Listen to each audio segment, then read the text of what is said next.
एक तरफ कुछ एंगेजमेंट की बातें हो रही हैं, दूसरी तरफ मुलाकातों पर बहुत ज़्यादा सख्ती हो रही है, मुलाकातें नहीं करने दी जा रही।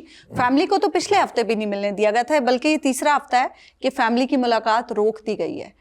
ये सिचुएशन क्या है?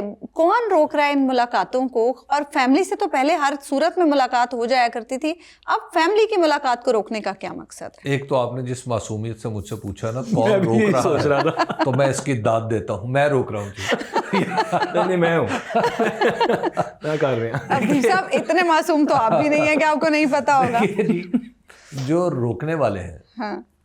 वो रोक रहे हैं और रोकने वालों के पास सीधा सीधा एक उनका तकाजा है, वो ये है कि अंदर जाएं, शराफत से एक दूसरे से बात करें, अच्छा। हाल अहवाल सुने, देखें, करें, अपना खानदान के बच्चों की, पेट्स की, सबकी बात करें और बाहर तशरीफ ले आए। अच्छा। और उसके बाद सीधे अपने घर चले जाएं। अच्छा, इसी तरह जो वकला है वो भी जाएं, अंदर जाएं, बात करें, मुकदमात के बारे में बात करें और सीधे वापस चले जाएं।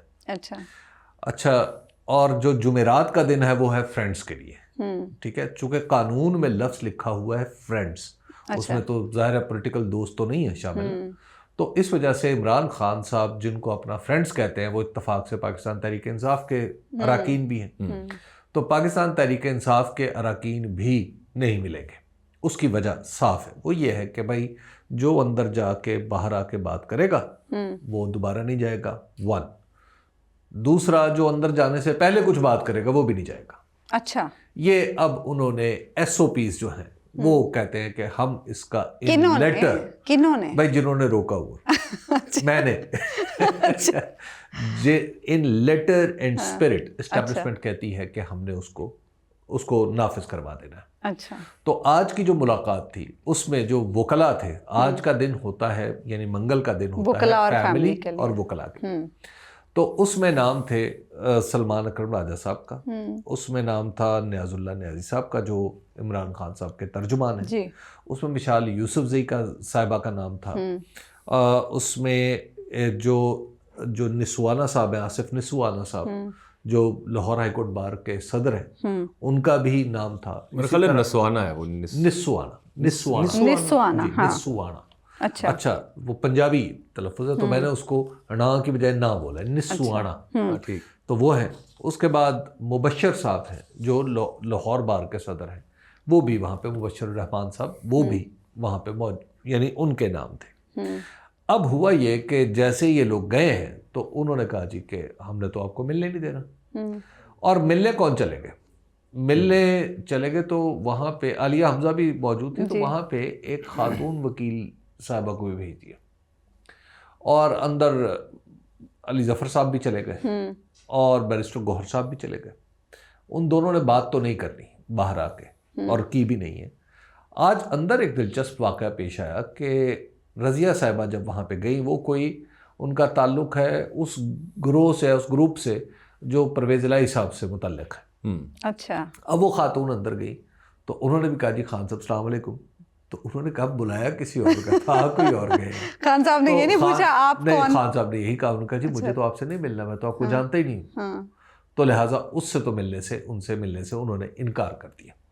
और उसके बाद उन्होंने हदायत जारी की अपने वकला को, जो अंदर जो भी जा सके, वो ये है कि आप अब इस बात पे तौहीन अदालत में जाएं कि उसूल SOP तो ये है कि जिस लिस्ट को मैंने अप्रूव करना है उन्होंने आके मुझसे मिलना है, तो ये दूसरे लोग जो मुंह उठा के आ जाते हैं वो कैसे आ रहे हैं? या चले बाहर जो कोर्ट की अंडरटेकिंग के बाद सलमान अकरम राजा जिनके नाम दे, जी सलमान अकरम राजा साहब जो नाम दे। अच्छा, अब फिर वहाँ पे ये भी अब तय पाया, वहीं खड़े खड़े एक मीटिंग हुई और उस मीटिंग में ये तय पाया कि जनाब आइंदा फिर हम इसको एजिटेट करेंगे कि सलमान अकरम राजा साहब जिसको अप्रूव करेंगे, जो लिस्ट देंगे, अगर उसके अलावा कोई भी शख्स अंदर जाने की कोशिश करेगा या अंदर जाता हुआ पाया जाएगा तो इमरान खान से मुलाकात के लिए तो हम उसको रोकेंगे। कैसे रोकेंगे मतलब एहतजाज करेंगे और क्या उन्होंने हाथ से पकड़ तो वो तो चले जाएंगे ना, वो कैसे रोक सकते हैं? वो तो सुप्रिटेंडेंट ने भेजना है उनको। मुझे ये समझ नहीं आती कि आप लोगों का क्या मतलब है? एहतजाज का मतलब गोली मारना है, फांसी देना है, डंडे मारना है, क्या है भाई? एहतजाज ही काफी है। मुझे एक में बात आपने समझ नहीं आ agitate रही, करना होता एक है। बात समझ में भाई नहीं ये आ रही है दुनिया बीच में साहब। अगर आप महज़्ज़ब मुल्कों में हो तो एजिटेशन इसे ही कहते हैं, जो आज हुआ और उसके बाद रास्ते खुलते हैं। ये तो आपकी बदकिस्मती है, ये तो हमारी बदकिस्मती है पाकिस्तान के अंदर कि हम कि महज़्ज़ब मुल्क में नहीं रहते। हम किसी चीज को अहमियत देने के लिए तैयार ही नहीं हो रहे।